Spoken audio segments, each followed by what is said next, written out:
ne man mënatuma leen suivre ci seen dynamique très sincèrement. J'ai énormément de respect pour lui. Et aussi je l'estime beaucoup mais jamono ji taxawaayam daf ma xaw a jaaxal. parce que dem ciy ñëw tuuti rek par rapport ak fi ñu interpellé par rapport au président Barthélémy Dias. gis nga Guy Marius Sagna ak capitaine Touré biñ fi amee jafe-jafe nguur gi. pourtant biñ leen dàkkee ci seen bërëbu liggéeykaay kan moo leen njëkk a recruter. Barthélémy Dias moo leen recruter di leen fay salaire ñu dem ba bloqué yenn justice yu Barthélémy Dias ndax la présence de Guy Marius Sagna et de capitaine Touré. tey jii ne ñoom ñoo génn toog di seetaan ñuy bafouer tous les droits tous les règlements yu xamante ne ak tous les lois yu xamante ne ñoo encadré le code électoral ak le code des collectivités territoriales protégeant le maire. yaa ngi comprendre ko xamante ne moo ngi exercer ay droits mi ngi nu mu tuddati mi ngi gérer ay mairie.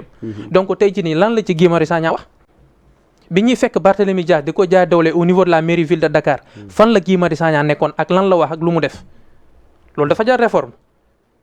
jaaru ko donc biñ koy jaay doole aussi à l'Assemblée nationale di ko ci génnee teguñu ko fenn ce n'est même pas au président de l'Assemblée nationale qui doit radier un député c'est le conseil qui décide un député quand l'élection ne fait pas un candidat un député ou bien un maire c'est le conseil.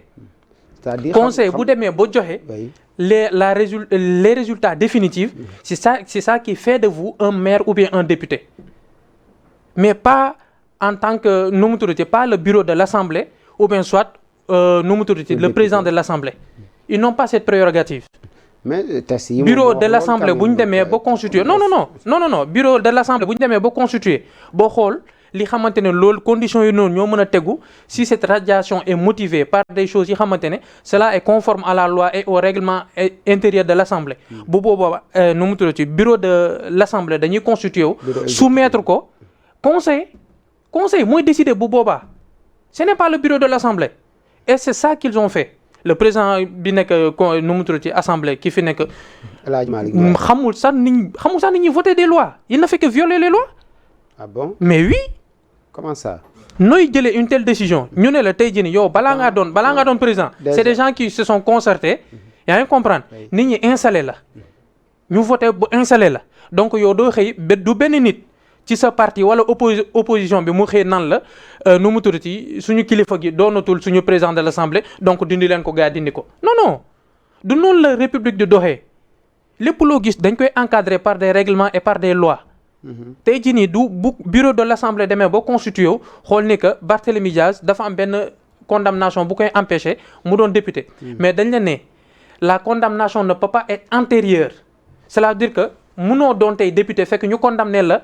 par le passé ba nga purger sa peine ba durée de la peine boobu noonu nga mu jàll ba pare ñu sokkee ñoo actualiser tey jii ne parce que tu es député dañ la ne pendant que tu es député bul na ci condamné en matière pénale ba pare bu boobaa ñu xool est-ce que ba xam déjà boobu fekk na ñu installé la dinañ dindi sa mbalaanu kiiraay bu boobaa ñu xool ba xam est-ce que kii dinañ ko fi jële wala duñ ko fi jëlee mais c'est des procédures à suivre ils ne l'ont pas suivi.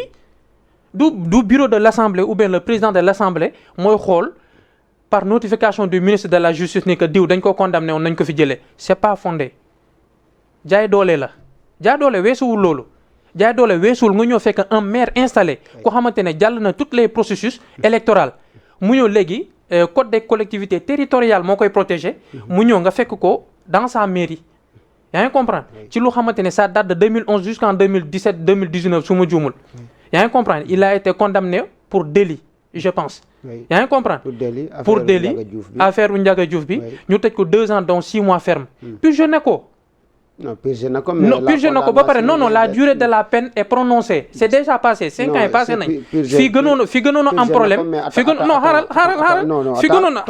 xaaral ma expliquer tu sais que condamnation bi aussi ba mu définitive décembre 2024 la. non si soxo xanaa. dañ ne article 29 du nouveau code électoral. dernier alinéa moi je dis la condamnation. foo laay ñëw article 29 du nouveau code électoral dernier alinéa. pour les autres infractions cette interdiction est de 5 ans après l'expiration de la durée de la peine prononcée. La peine a été prononcée depuis 2011. mais la condamnation. non purgé na ko c'est fini. non mais définitivement ba 2022 ba 2022 nguur gi fi nekkoon. tu sais pas que tant que condamnation bi nekkul lu définitive le dossier est toujours. non cela ne fait que confirmer. cela ne fait que bi mu dugalee en 2022. cela ne fait que confirmer la durée de la peine prononcée qui lui a été introduite depuis 2011. fait que confirmer. cela veut dire que tey jii nii yow man du ma yow ñu ma am problème ak nguur ñu ne Pape dañ lay téye pour 2 ans mais 6 mois ngay tëdd de 2011 jusqu'en 2019 su ma juumul. ba pare 6 mois yi ma purgé ko man ma def appel. yaa ngi comprendre pour seetal li xamante ne loolu lañ condamné woon par le passé c'est le passé. yaa ngi comprendre donc tey jii nii loolu laa doon def appel pour ñu jëm ko seetal buñ ko soit dañ koy seetal wala ñu bañ ko seetal mais c'est déjà le passé. tey jii nii bu dee dañ ko doon seetal ñu mettre ko le compte à rebours ne va pas commencer. tey jii nii si le compte à rebours allait commencer cela veut dire que dañuy tëj Barthélémy Dias pour 6 mois encore alors que tel n'est pas été le cas. tey jii nii buñ la ne le droit de décentralisation à 2 textes qui le régissent, soit le code électoral qui dit comment être candidat et le code des collectivités territoriales qui dit comment gérer la mairie. Tey jii ils se sont outrepassés de tous ces textes-là. Tu as vu ce qu'on a dit sur le code électoral. Oui.